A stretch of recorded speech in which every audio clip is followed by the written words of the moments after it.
Elizabeth Taylor. The name alone brings to mind timeless Hollywood glamour, dazzling diamonds, and a life lived larger than most could imagine. But while the world knows everything about the late screen legend, far fewer people know about the next generation she left behind, her grandchildren. Each one has a unique story, a personal connection to the Hollywood icon, and a way of keeping her legacy alive.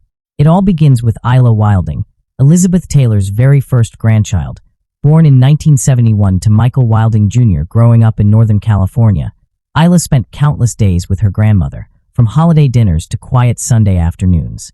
She once shared that Elizabeth never played favorites among the grandkids. She loved them all the same. Isla remembered moments where her grandmother cut her hair, helped her with makeup, and taught her to embrace her individuality. Taylor used to tell her, "If you've got it, flaunt it." And just like her glamorous grandmother, Isla grew up to be a creative soul, now working as a graphic designer in Portland, Oregon. In 1992, Elizabeth Taylor made headlines for something more powerful than fashion, wearing a red ribbon to the Oscars in support of the fight against HIV/AIDS.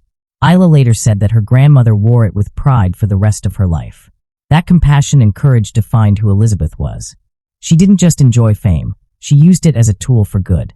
She once told Isla that activism gave her life real meaning, which led her to found the Elizabeth Taylor AIDS Foundation in 1991. Today, Isla proudly serves as one of its ambassadors, carrying on that powerful legacy. Her younger sister, Naomi Wilding, born in 1975, had a slightly different connection with her grandmother. Naomi spent much of her early life in the UK, visiting Taylor mainly during the holidays. But in the late 90s, Naomi moved to the US for work as a fashion designer, and after a robbery in her Manhattan apartment, Elizabeth stepped in to help. She told Naomi, "Don't worry, I'll get you a lawyer, we'll get you a green card, and everything will be fine." Naomi moved in with her grandmother, and ended up staying for 2 years. She described those years as unforgettable, full of laughter, warmth, and love. Like Isla, Naomi is also an ambassador for the foundation, and today she co-runs the Wilding Cran Gallery in Los Angeles with her husband. Naomi has fond memories of Elizabeth's generosity. As a 6-year-old visiting for Christmas, she woke up to see a mountain of beautifully wrapped gifts under the tree, dresses by Dior, Chanel, and YSL. There were so many, she had to get a new trunk just to bring them all home. "Granny loved to spoil me," Naomi said with a smile. Then there's Quinn Tivey, Taylor's grandson, who remembers a different, more down-to-earth side of his grandmother. "She could be really raunchy," he laughed in an interview. "We'd watch Law and Order together, eating peanut butter and jelly sandwiches in bed." Quinn, now an artist, serves as a co-trustee of the Elizabeth Taylor Trust and has been deeply involved in managing her legacy. After organizing an auction of her personal belongings in 2019, Quinn donated all proceeds to her AIDS Foundation. He said, "Her fight against social injustice and HIV/AIDS is such an important part of her legacy. It's something we're proud to carry forward." Another grandchild, Eliza Carson, spent summers at her grandmother's estate, a place filled with flowers, luxury, and unforgettable scents. She remembered how the famous white diamonds perfume always lingered in the air. Eliza said she even wears a touch of that fragrance to this day, especially before big moments, to remind herself of Elizabeth's strength.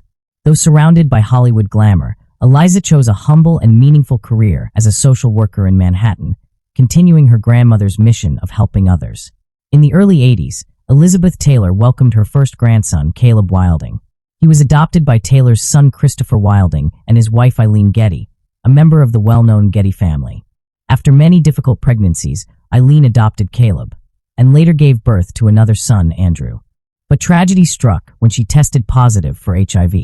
She fled to New York, battling addiction before losing custody of her children. Despite their difficult early lives, both Caleb and Andrew have since been seen supporting their mother at HIV/AIDS awareness events, honoring Elizabeth's cause in their own quiet way.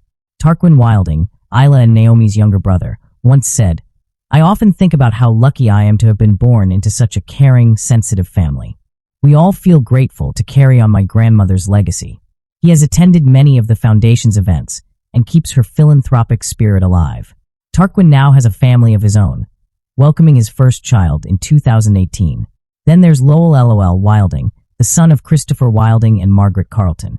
LOL has expressed deep admiration for his grandmother's dedication to helping those with HIV/AIDS, saying, "She could have done nothing, but she chose to fight." LOL now works directly with the Elizabeth Taylor Archive, preserving her story for future generations.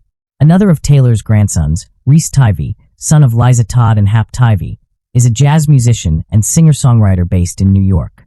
He grew up surrounded by art and music, influences that clearly came from his famous grandmother. Rhys said Elizabeth was an incredible matriarch who brought the family together twice a year and taught them the value of compassion and purpose. He often speaks on behalf of her AIDS Foundation and continues to live by her example.